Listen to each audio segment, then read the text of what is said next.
Jakub Izdebski, Interia Film. Jesteśmy na 19. edycji Międzynarodowego Festiwalu Filmowego Mastercard of Camera, a z nami jest Jim Sheridan, tegoroczny laureat nagrody Podprąd, irlandzki reżyser, autor takich filmów jak Moja lewa stopa, W imię ojca, Bokser, Nasza Ameryka.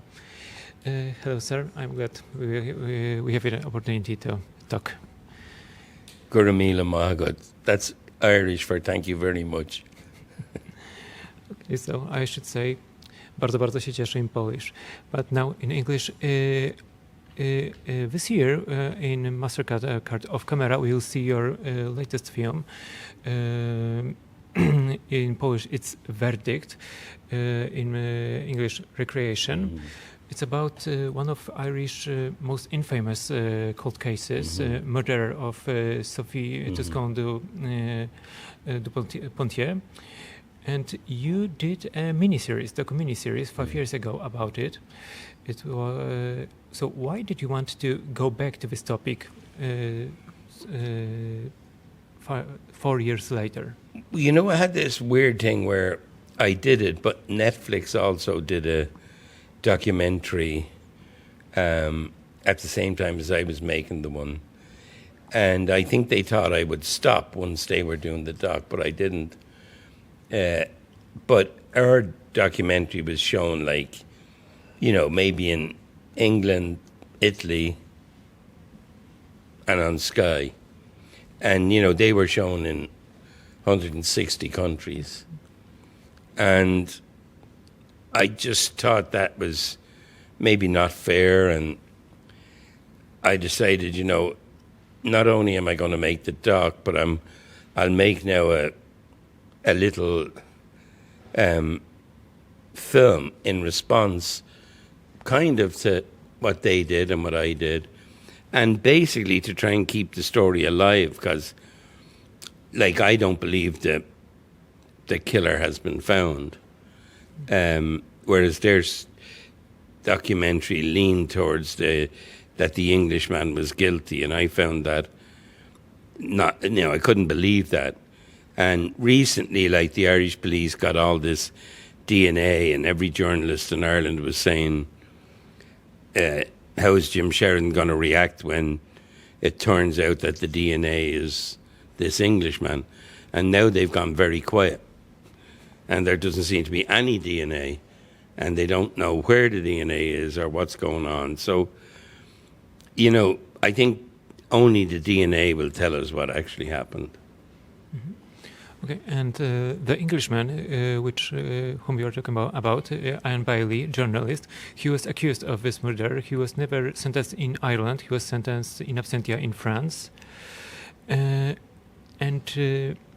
Well, the case is real, but what happens in your movie, this courtroom drama, is fictional, and it reminds me, and not only me, in many details, 12 Angry Men. So why did you choose this form to tell this story? Well, 12 Angry Men is a great movie with a great structure.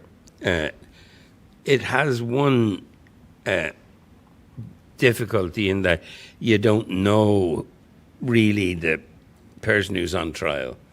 You get one shot of them, but that makes it difficult to identify. But the movie is so brilliant with Henry Fonda and Sidney Lumet that I just thought I'd do an homage to it and use the structure to show an actual factual story. And I think it's very interesting when it's a true story that's been treated as fiction, because it allows me to say a bit more than I could say in the factual story. But I still had to stay within the bounds of not being suable. You know what I mean? Not somebody couldn't come after me for defamation or stuff like that. Yeah, and you did your miniseries. Your co-director and co-writer David Merriman also worked on this case. But did you have to do some research, or did you, when you started working, you know where you were going? Well, you know, the truth is, the people on the jury didn't know where they were going. We just had an outline of a script, whereas I knew the most about the story of anybody in that room. Vicky Krieps had done a lot of research herself, because originally it was just going to be me and Vicky doing a documentary, but we went way over budget and we'd had to curtail and change to just one room. And I just decided to do a courtroom drama, and I wrote it in 5 or 10 days and shot it in about a week, and then shot a bit more after I finished. But it's basically like searching for truth, in whatever way you can, either factual or fiction.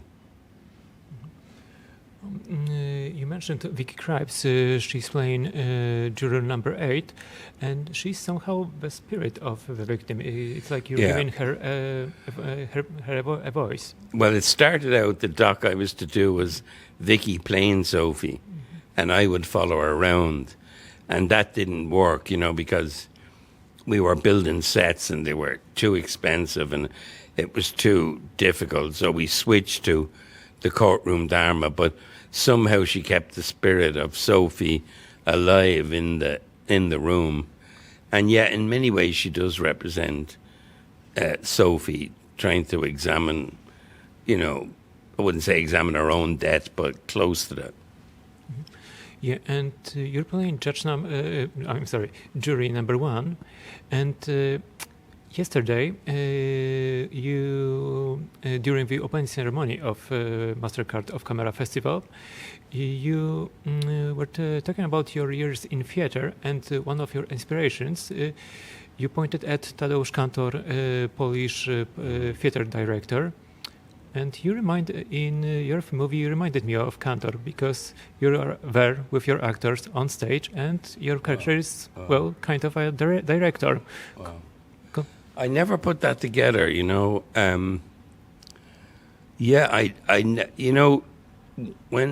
when I saw Dead Class, I wasn't aware, but now that you've said that, I remember I did a show called Inner City, Outer Space, which was about, the housing situation in Ireland. But I had all the actors on a tiny stage, and they were falling off. And they were going crazy that, the stage was too small. And I did that deliberately. And I was there directing them while, the show was, but obviously picking up a bit from Kantor. I mean, I just thought that was such a brilliant thing to do, to bring the director into the story and show it happening as an event, you know what I mean? I mean, especially in the Dead Class, where he has all the little, the people carrying their own effigy. And I found that very disturbing and very brilliant. And very different. Let's say you take the opposite of that. You say take Peter Brook, who's also brilliant, but Peter Brook will say, "Give me an empty space, and I'll make theatre." And my attitude was, "No, Peter. There's, as much as I admire your genius, there's no empty space. There's only possessed space, and space is either possessed physically by somebody or spiritually." And you can't have an empty space. It's kind of like the construction of a different type. Whereas Kantor's space is a space where he's in a basement and the Nazis are going above and he has to go silent, but he doesn't stop.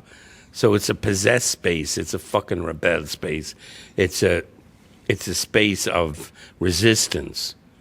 And yeah, I didn't even think about it, me being the juror number 1, but you're right.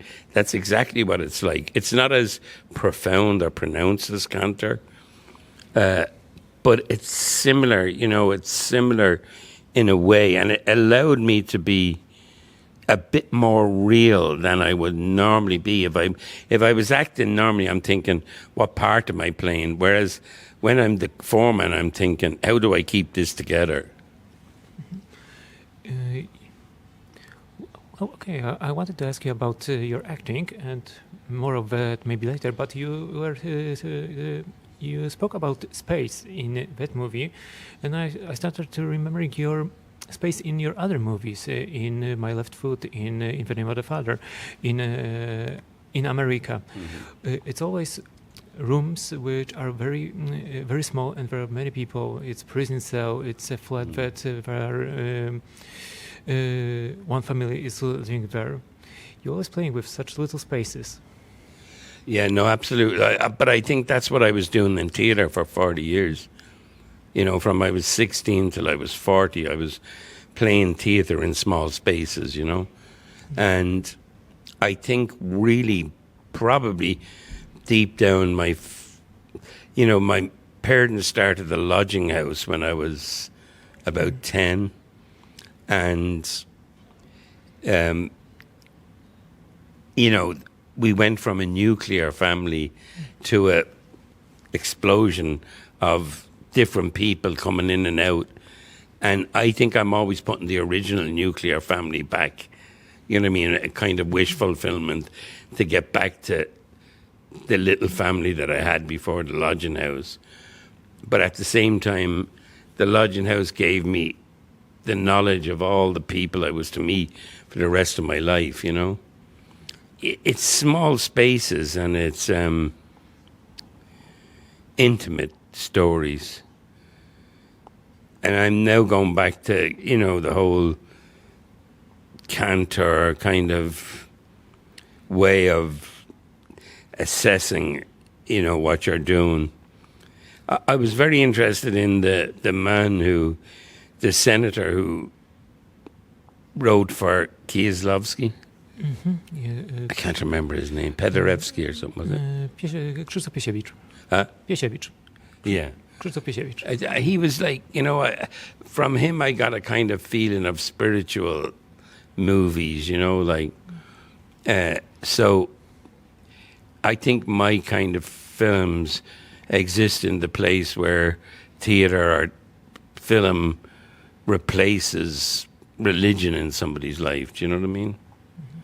It's kind of like the only place you can tell the truth. Okay. Yeah. And yesterday you also mentioned Kieślowski, yes, and you told that Decalogue is for you a masterpiece. Yeah. And well, it's interesting because there is an initiative to bring back Decalogue, to make 10 movies again. This time by different directors. First one is made. It's by Asghar Farhadi. It will premiere in Cannes in next month. There was an attempt to redo the Decalogue, but when the Americans were redoing it, the guy was going, I don't have to get the rights to the Decalogue. The 10 Commandments exist. I ain't getting the rights to the 10 Commandments. And they tried to do it that way. Mm-hmm. But it is a great... And which one is he doing? Which commandment? Sixth. But the structure of those is so great, and the storytelling is amazing, and I hope he can... But he is a brilliant filmmaker, the Iranian. Yeah, brilliant. Yes, and also it won't be a remake. It will be it's inspired. Yeah. So we'll see how it will go. And going back to your movie and your acting, I was wondering. It wasn't your first role, but I think it was first as big as in this movie. Do you switch off your inner director? Now I'm acting. Yeah. Well, that's a very interesting question in this regard. Bad acting is when you don't switch off your inner director. You know, you're thinking, how do I do it? Or how would the audience see it? Or that's bad acting. Whereas when you forget, you know, and you just live it, you know, you're just, you might forget what you're to do next. You have to allow yourself to be incomplete to be a great actor. You know, you have to be searching for what you're going to say next. You can't know what you're going to say next, even though you might know the script. So it's a difficult it's learning to forget. You have to learn to forget in order to be a great actor. Okay, Brando said this, but he wasn't learning the text. Brando was correct insofar as his approach was amazing. But, you know, initially when Marlon was not doing the text, it was a kind of genius way of being alive. But later he started to use it just to fuck up the set, you know? And he was crazy as well, you know? Like, he was a genius beyond belief. I saw him a few times. I saw him at a wedding once imitating people, and nobody would go near him. Like, none of the other actors would go near him on stage because he would blow them so far away. I used to talk to him on the phone for hours, you know? Because I always would love to have worked with him, you know. And he used to talk about this little island he had where he listened to seashells. Mm-hmm. And he used to talk about Danny Boy, you know, Danny Boy, the Irish song. And he'd start crying on the phone, singing that. We're talking about actors, we're talking about text, and you have a brilliant Irish actor, Yeah. Minnie, in your movie. He's playing Ian Bailey, the journalist. He's saying nothing in your movie. Yeah. Which was surprising for me, but also... Yeah. Wonderful. Well, you know, Colin was a friend of mine, and we know each other since we were in the Abbey School of Acting, which was like 60 years ago. And he did me a favor to come in and do that part. And because Bailey, the original guy, never stopped talking, I thought it'd be a good idea if Colin didn't talk at all. Yeah, and... some directors tell the actors, you did it, your character did it, he didn't do it, he's innocent. Did you have some kind of conversation like this, or not at all? Not really, no. Some of them thinks that maybe he could be guilty, and I think by the end most believe that he is not guilty, you know. We're at Festival of Independent Cinema, so in the end I wanted to ask you, what is independence in filmmaking to you? It's complex because